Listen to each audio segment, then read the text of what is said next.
Now make this quick list and I'm going to finish.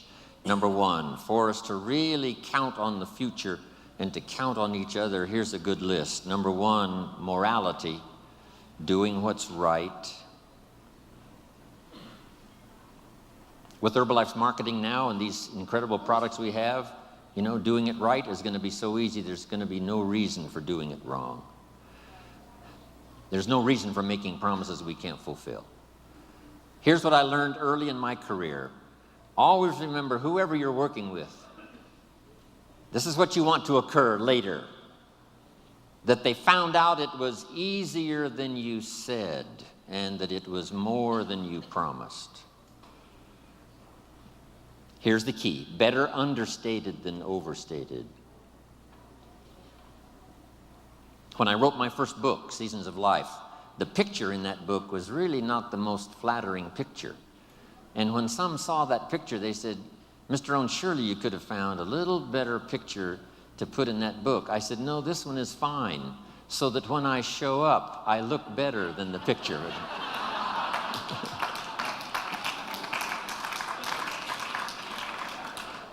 That's better than using the glamour picture, right? And then when you show up, you look a little older.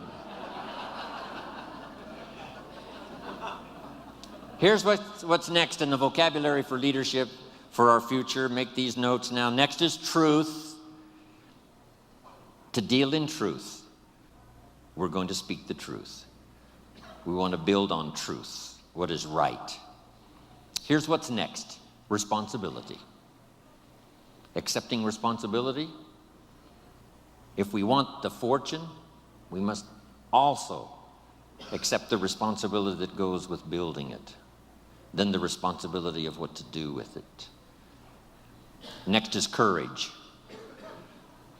Courage is that unique quality Mark had after he conducted his first meeting, and everybody said, "We're not interested."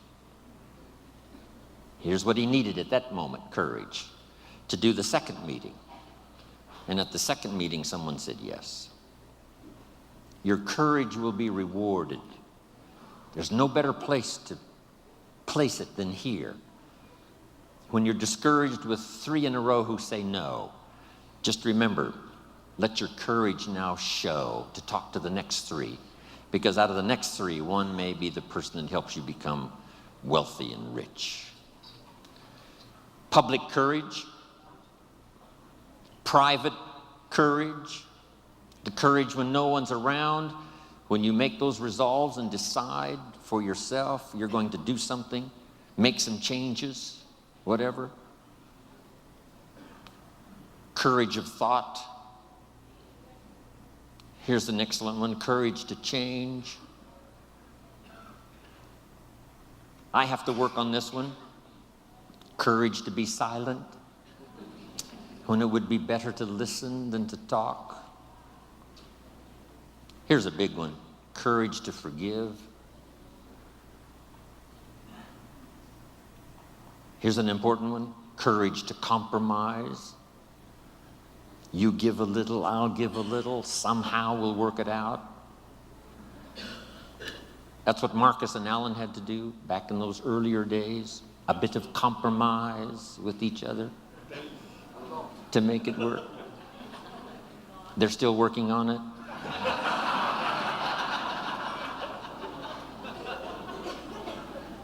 Here's the next one: courage to risk. That's what life really is all about. Not an undue risk, but risk.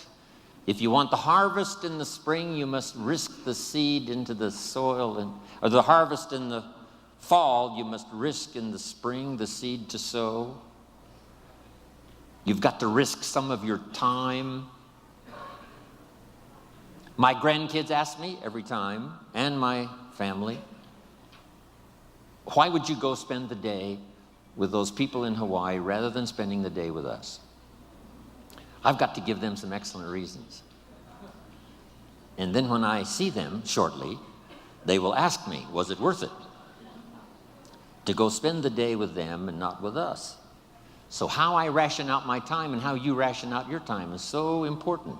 Have the courage to make those wise decisions. Now, my family knows that a big part of my life now, of course, is Herbalife.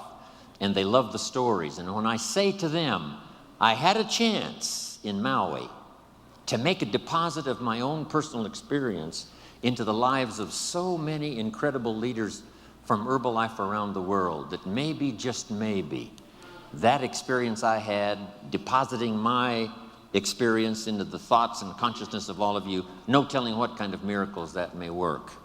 And when I get through sharing with my family this opportunity I had to speak to you today, they say, yes, Grandpa, yes, Papa, it was worth it for you to go to Maui and be with the Herbalife family.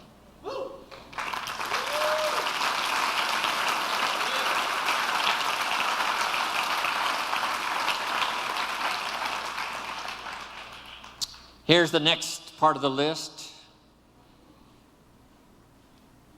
Keep your word. What you promise, make sure you fulfill.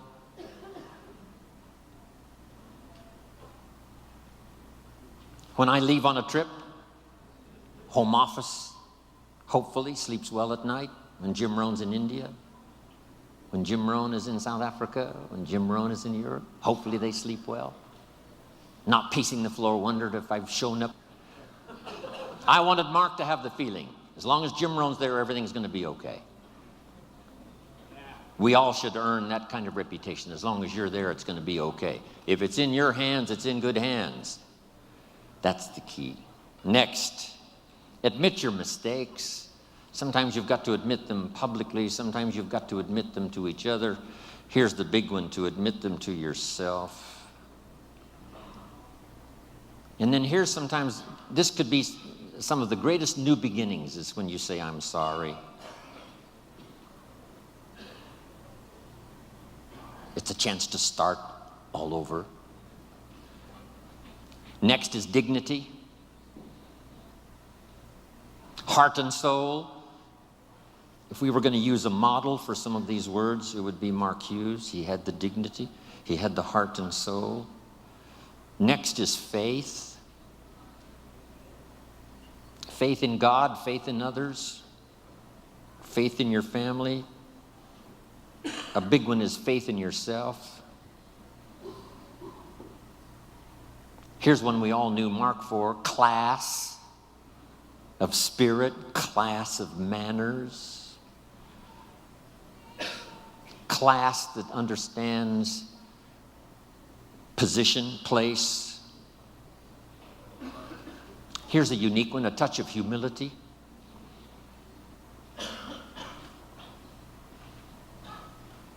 The rich must be taught not to be arrogant. The poor must be taught not to be cynical. Some other basics to remember that I used when I was building my organization. Here's a good one. Manage as you build, and build as you manage. It doesn't take but a short conversation to find out some people's problems. They have stopped building and started managing. But the key here says, build as you manage and manage as you build. It probably wouldn't be too far wrong to use the old 80-20 rule here. Spend 80% of your time building and 20% of your time managing what you build. But it's easy to get the wrong numbers here and spend 20% of your time building and 80% of your time managing. When we opened India, someone asked me, should I go to India? And I said, if you walk out your front door and look down the street and there's no cars and no people, and you walk over one more street and look up and down the street and there's no cars and no people, you should go to India.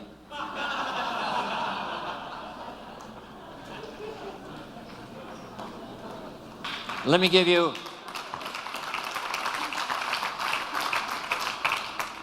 give you Mark's philosophy, and it's one of the best. Mark recruited first line at home, and he built down line out of town. He never personally recruited outside of Southern California. He didn't go to Denver to recruit. He didn't go to Dallas to recruit, right? He didn't go to another country to recruit. He recruited, all of the people he personally recruited were within his scope, where he was. Now, if somebody in Los Angeles knew somebody in Denver and they got it going and got it started, then Mark made his trip to Denver, but not to recruit, only to advance the business. What a unique philosophy. And here's some of the wrap-up now. The philosophy that makes network marketing, Herbalife style, really fly. Number one, as many customers as possible to represent each distributor, and as many distributors as possible to represent each supervisor volume. Next, this one helped save my life. Work with the people who deserve it, not the people who need it. Follow the example of life itself. Life was not designed for us to get what we need. Life was designed for us to get what we deserve. You don't receive a harvest because you need one. You receive a harvest because you planted one in the spring. And then here's one more, and I'm finishing. I got about 12 of these finishes.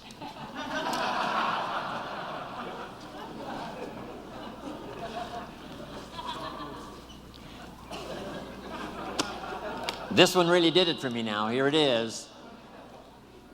You can help 1,000, but you can't carry 3 on your back. That helped to change my network marketing career. You can help 1,000, but you can't carry 3.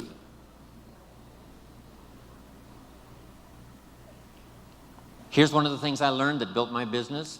Put people on their own, give people responsibility, show them how to do their own thing as quickly as possible, as quickly as possible, as quickly as possible.